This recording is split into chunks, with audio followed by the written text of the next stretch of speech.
Debemos encontrar una manera de vivir juntos, en paz, en armonía y pleno respeto de los derechos humanos y las libertades fundamentales. Eso dijo Ban Ki-moon, siendo secretario de la ONU, y también como líder y diplomático surcoreano, él sabe los efectos de las guerras en su propio país. Esta propuesta de conciliación, de la vida en paz y del vigor de su cultura, nos invita a conocer más de Corea del Sur, Bethel. Muy cierto, Javier, y precisamente por ello nos encontramos en este Centro Cultural Coreano ubicado en la Ciudad de México, en donde nos adentraremos en la cultura de este maravilloso país asiático. Platicaremos con Jorge Grajales, quien es especialista y consultor de este Centro Cultural Coreano, así como con Nayeli López Rocha, investigadora especialista de la UAM, también en todos los contenidos que se producen en este país. Ileana Luna va a dar cuenta de ese género musical que consumen muchísimos jóvenes en todo el mundo, el K-pop. Y Ariadna Asomosa nos va a acercar a otro fenómeno cultural, a una fuerte expresión cultural también coreana, que es el K-drama. Así es, y tendremos también en México en 100 Objetos a nuestra compañera Norma Guzmán, que nos va a contar la historia detrás del Pabellón de la Amistad que presenta y ofrece el país coreano a México, que está también ubicado aquí en un punto del bosque de Chapultepec. Todo está listo, les invitamos con la X en la frente.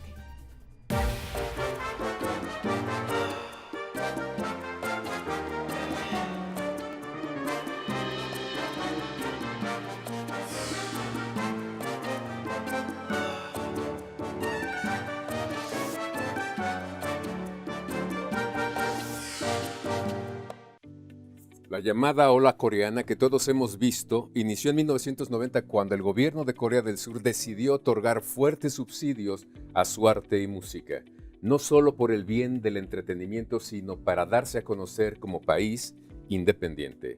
Le importó dar a conocer fundamentalmente la cultura popular, la cultura pop, no la tradicional que, como todas en todas partes, ya es reconocible con cierta facilidad.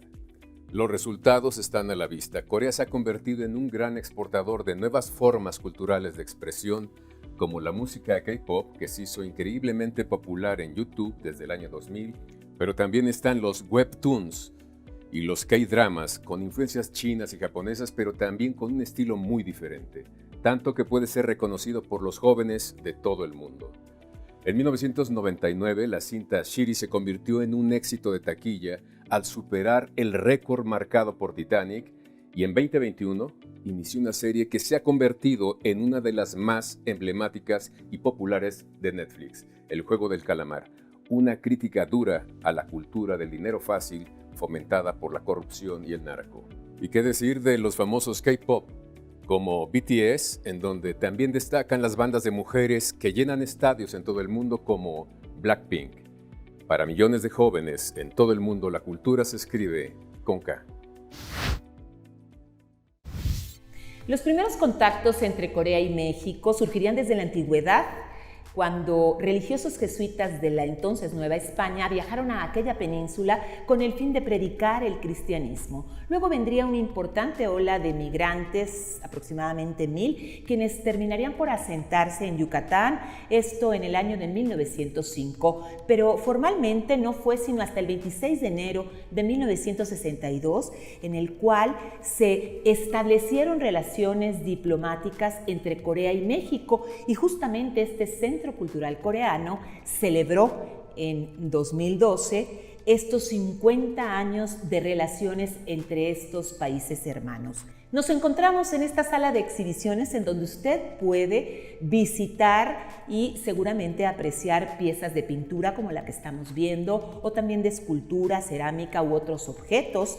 Existe también una biblioteca con un amplio catálogo para poder ser consultado o bien fotocopiado. Cuentan, por supuesto, con programas muy importantes para la enseñanza del idioma, de la música, de la danza tradicional, la comida coreana y, por supuesto, el taekwondo. Y tienen también un par de salas, una multimedia para proyecciones y otra, una sala de conferencias para distintas actividades de cultura. Y para entender esta ola coreana que llega a todas partes del mundo, está con nosotros la doctora Nayeli López Rocha. Gracias por estar aquí. Sí, muchas gracias por la invitación. ¿Cómo explicas esta ola? ¿Cuándo empieza, Nayeli? Bueno, lo que conocemos como Hallyu, que es el término en coreano para explicar ola coreana o Korean Wave, empieza impactando en 1995. Es un proceso que inicia como una política cultural a partir de 1990. O sea, no es una cosa empresarial, es política cultural. Inicia como una política pública en los 90. Corea sale de una crisis muy fuerte en el 97, de una crisis regional. Y eso lleva al gobierno a pensar cómo pueden seguir impulsando el proceso de desarrollo económico y le plantean al presidente en turno invertir o voltear a ver al aspecto cultural, ¿no? al mercado cultural.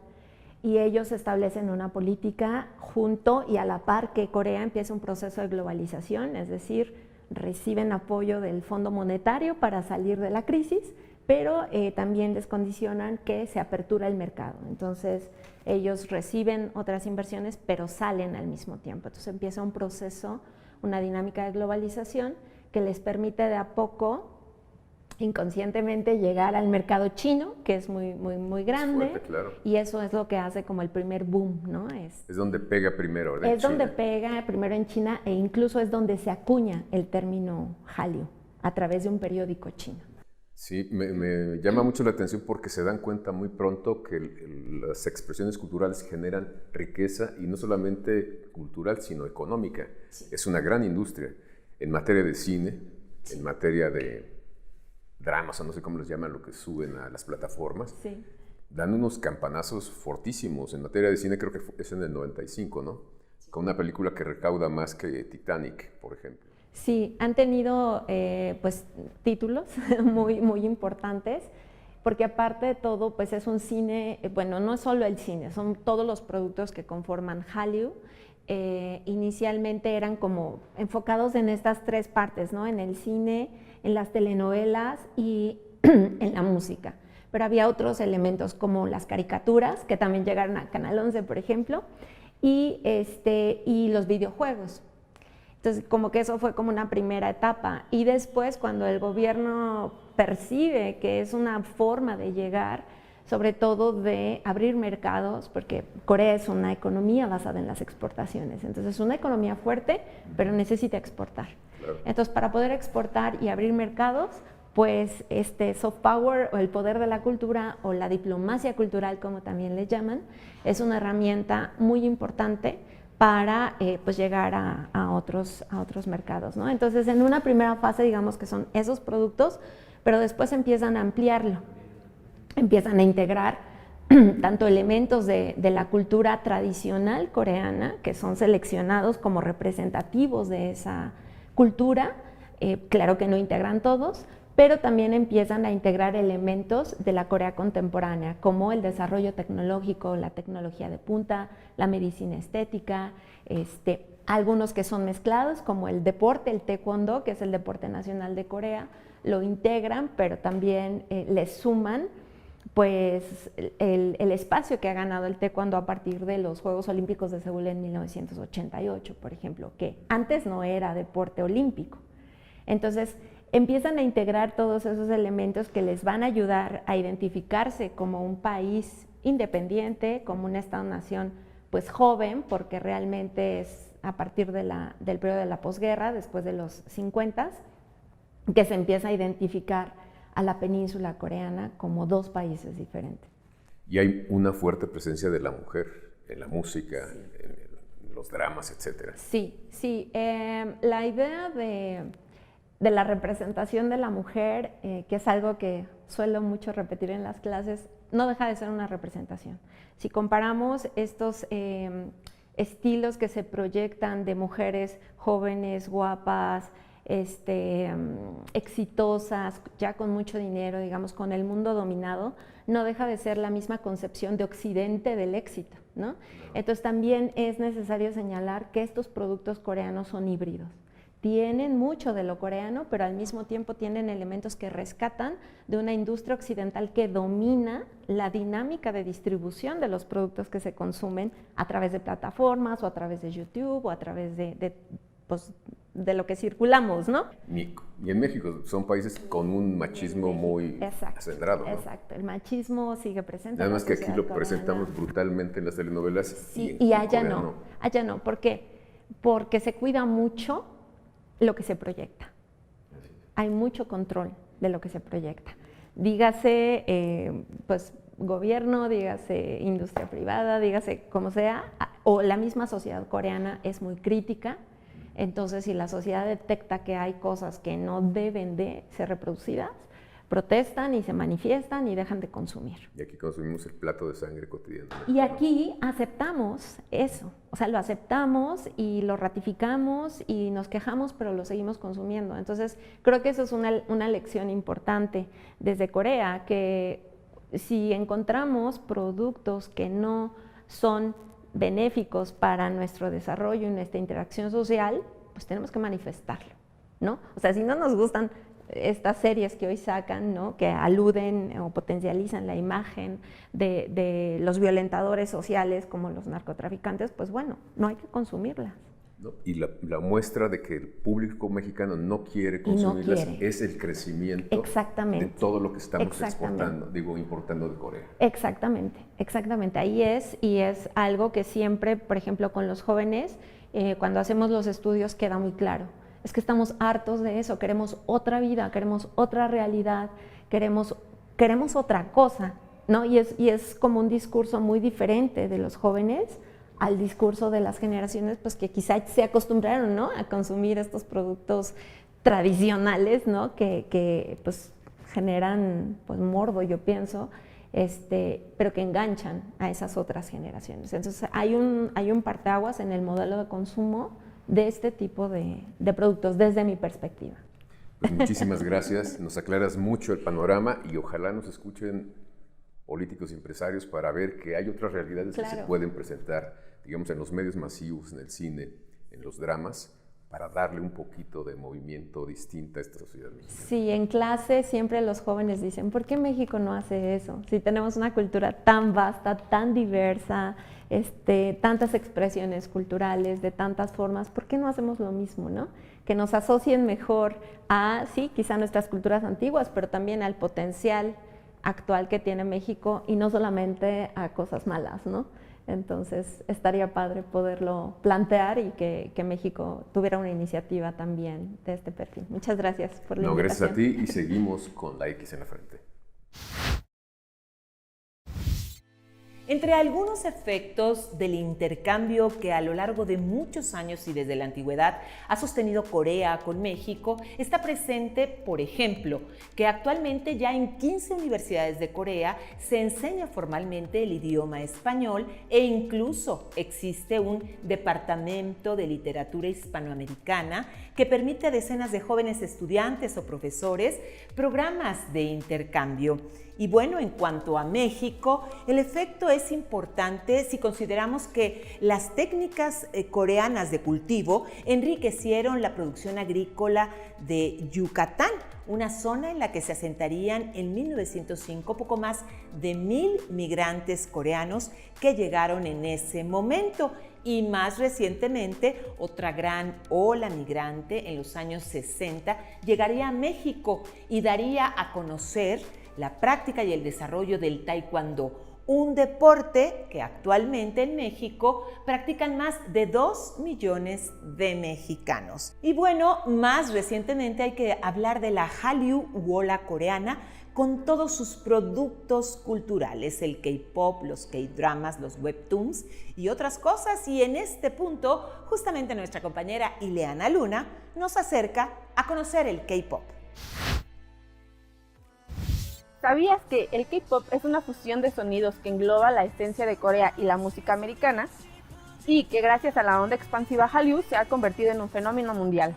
La potencia del K-pop se descubre a raíz del Hallyu, que empezó con los dramas, el consumo de los OST. Y va a ser consumo de los OST, los primeros, las bandas sonoras originales de los K-dramas y de las películas, la que va a dar paso a la primera generación de consumidores de K-pop. Una de las características más fuertes que hay dentro de la industria de los idols es la apariencia. Ahí es una diferencia cultural de las masculinidades o de la identidad masculina. Usualmente lo podemos ver desde este lado del charco mucho más como bonitos, ¿no? Incluso con cosas que se asocian con la idea de feminidad. Sin embargo, en Asia, los hombres eran el rostro público de sus familias, por lo tanto eran quienes más cuidaban su imagen, desde el aspecto que tenía su ropa hasta su piel, su rostro, todo lo que usaban. Esto se va a heredar como generación tras generación, especialmente en Corea, donde la apariencia es un capital muy poderoso. Con la expansión del Hallyu, se acuñaron nuevos términos como idol, hype, bias o lightstick, teniendo cada integrante su propia mercancía. Tiene que ver con esta creación de una personalidad de la banda, o sea, no solo del personaje individual de cada uno de los cantantes, sino de la banda y al grupo etario y al perfil de consumidor, ¿no? Hay que pensar que es una industria muy grande y muy bien pensada. Sin duda, el K-pop continuará siendo un fenómeno mundial. ¿Y para ti, cuál es tu K-band favorita? ¿Te suena El Juego del Calamar, Goblin o Boys Over Flowers? Los K-dramas llegaron a México hace 20 años. Forman parte de la ola Hallyu, un movimiento cultural que llegó a Asia y se expandió en el mundo. Amor, acción, terror, zombies, cabello y rostros perfectos son parte de la fórmula del éxito de los K-dramas. Producciones que han llegado a ser considerablemente atractivas a nivel mundial, contribuyendo a la llamada ola coreana. Hallyu. Bueno, en términos como generales, el Hallyu como se podría decir que empezó a finales de la década de los 90 y eso obviamente irrumpió primero en Asia, específicamente en China, en 1997 con el estreno del primer drama, ¿no? Bueno, el estreno del primer drama en el extranjero, ¿no? Que es El Amor, y posteriormente me parece que en el 2002 con Sonata de Invierno, ¿no? En Japón. Eso fue como el éxito, el boom del Hallyu como tal en Asia. Los K-dramas son producciones con un alto contenido emocional, para que el espectador se identifique con los personajes y perciba las emociones que los protagonistas experimentan. Aunque Doramas engloba a todas las producciones de televisión realizadas en Asia, hace referencia a las novelas creadas en tiempo real y de corta duración, entre 8 a 16 capítulos por temporada. A lo mejor desde Latinoamérica estamos como muy acostumbradas a ver como ciertos contenidos que son como, pues de alguna manera como muy sexualizados y hay muchas referencias como a la violencia. Entonces siento que como Corea del Sur o los contenidos que ofrece Corea del Sur al final como que son totalmente diferentes, ¿no? En los dramas podemos ver de primera mano la cultura surcoreana, tanto su historia, vida cotidiana, economía, turismo, política, vestimenta y su idioma. Normalmente tienen mucha difusión y promoción a su gastronomía, siendo este uno de los elementos más destacables. El gobierno de Corea, para impulsar el nombre Corea como tal, adquirió los derechos de algunas de estas telenovelas que también sirvieron como promoción. México fue uno de los pioneros en tenerlo y la primera fue Una escalera al cielo. Estas telenovelas, la gente, de acuerdo a todos los focus groups que se tuvieron, decían que les gustaban las historias, unas historias que no era lo de la típica Cenicienta, las historias que no terminaban siempre con el final feliz. Además mostraban los escenarios naturales que eran muy poco conocidos en esos entonces acá en este lado del mundo. Además que los personajes, de acuerdo a su fisonomía, no eran acartonados, no mostraban un amor un poquito más tenue, un poquito más rosa. En la actualidad, existen muchos dramas coreanos al alcance de la mano que podemos disfrutar en cualquier momento del día. Son diversas las series que se ganaron nuestro corazón, gracias a las plataformas de streaming. Los K-dramas son bastante inspiradores para establecer un prototipo ideal, pero también para fomentar la cultura coreana. Continuamos recorriendo este centro cultural coreano en la Ciudad de México y más adelante, en México en 100 objetos, Norma Guzmán nos cuenta de la historia detrás del Pabellón de la Amistad coreano. Es un gusto poder conversar unos minutos con Jorge Grajales, quien es investigador especializado en países asiáticos y particularmente en Corea, y además consultor de este Centro Cultural Coreano. Gracias por estos minutos, Jorge. Al contrario, muchas gracias por la invitación. Cuéntanos, Jorge, hablabas de estos productos culturales que interesan mucho en lo que se conoce como esta corriente del Hallyu. Nos dices que significa en español la ola coreana. Básicamente en literatura, tú nos contabas que hay pues una gran predilección por autores y autoras coreanos que hacen un abordaje interesante de historias de literatura infantil y juvenil, ¿no? Así es, algo de lo que quizás se desconoce dentro de toda esta vorágine, como bien señalas, llamada Hallyu, que muchas veces queda relacionada solamente con el K-pop o con los K-dramas, en realidad abarca muchas más cosas, entre ellas pues la literatura.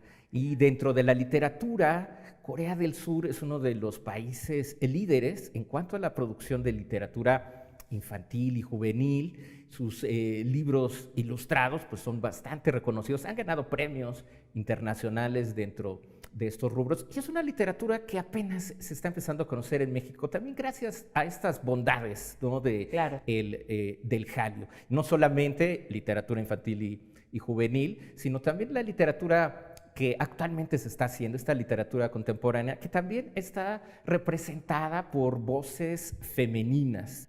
Y sin duda alguna, el consumo de literatura viene de toda esta explosión de productos en plataformas digitales, los K-dramas, el K-pop, ¿no? Toda esta pues moda, ¿no? Que seguramente jala a muchos seguidores. Y en este punto, por ejemplo, me platicabas que otro producto también interesante dentro del rubro, quizás de la lectura o la cuestión de la producción cultural, tiene que ver con los webtoons. Cuéntanos, ¿de qué se tratan los webtoons? Ellos desde principios del siglo XX tenían toda pues un programa en el que apostaban por el futuro, por la tecnología y por la conectividad. Gracias a ello, las historietas, los cómics, el manhwa, impreso en papel, pasó a segundo plano, porque en realidad, gracias a toda esta llegada de la tecnología, en la que la conectividad aunado a todos los smartphones hizo que la gran población tanto tuviese como su smartphone, como pudiese conectarse en cualquier parte, surge esto llamado webtoons, que son los cómics coreanos, las historietas coreanas, pero que están específicamente hechas para este tipo de dispositivos. Y se han vuelto tan populares que la gran mayoría de las series de televisión coreanas, los llamados K-dramas, y muchas películas están basadas en ellos. Y hay todo tipo de temáticas, ¿no? Desde thrillers, horror, histórico, comedias, románticos, etcétera. Es un mundo verdaderamente interesante. En cuanto a gastronomía, a turismo, cuéntanos cuál es la gran apuesta de que se conozca y qué tipo de productos le puede interesar al mexicano de conocer de la cultura coreana o lugares importantes, personalidades, figuras, historias. Cuéntanos. Muchas películas, muchas series K-dramas están construidos alrededor de todos estos rituales, que podríamos llamarles de esta manera, alrededor de la propia cocina, de los platillos como el kimchi, que es la comida básica del kimchi. El kimchi es col fermentada y es el platillo básico de Corea. Incluso también vemos hasta sus bebidas típicas alcohólicas, como el soju, son estas botellitas verdes que los vemos igual en la gran mayoría de las películas, en la gran mayoría de los ¿Es un alcohol producido también con...? Es un fermento también. Todo. Entonces, igual que el makgeolli, que es otra de estas bebidas fermentadas, que en este caso lo podemos comparar como con el mezcal mexicano y el pulque mexicano, ¿no? O sea, es el soju y el makgeolli. En cuanto a turismo, decías, hay lugares, invitan.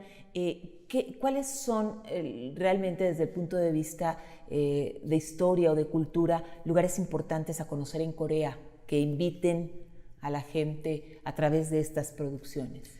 Aparte obviamente de Seúl y todo lo cosmopolita que puede llegar a ser la gran variedad que nos presenta la ciudad de Seúl, uno de los sitios turísticos más socorridos y que también aparece en muchos K-dramas es la isla de Jeju, en donde se le invita siempre al turista a paisajes, a lugares, a museos que dan cuenta desde una perspectiva muy particular cómo se vive esta manera de entender a Corea en una isla cercana. Es algo muy típico de los coreanos ir de vacaciones, por ejemplo, ahí a las islas Jeju. Pues Jorge, muchas gracias por esta breve pero muy interesante introducción a la cultura coreana. Ahí están las propuestas en materia de bebidas, productos culturales, turismo y toda esta historia que enriquece a Corea. Gracias por estos minutos. Al contrario, muchas gracias por la invitación. Y nosotros continuamos, por supuesto, con la X en la frente. Como símbolo de amistad, en 1968 el gobierno coreano le hizo a México un regalo muy especial. ¿Quieres saber de qué se trata? Aquí se lo cuento. Fue un regalo internacional en las vísperas de los Juegos Olímpicos de México 68. Esta es una de las esquinas más transitadas de la Ciudad de México. Entre edificios y naturaleza se encuentra el pabellón coreano.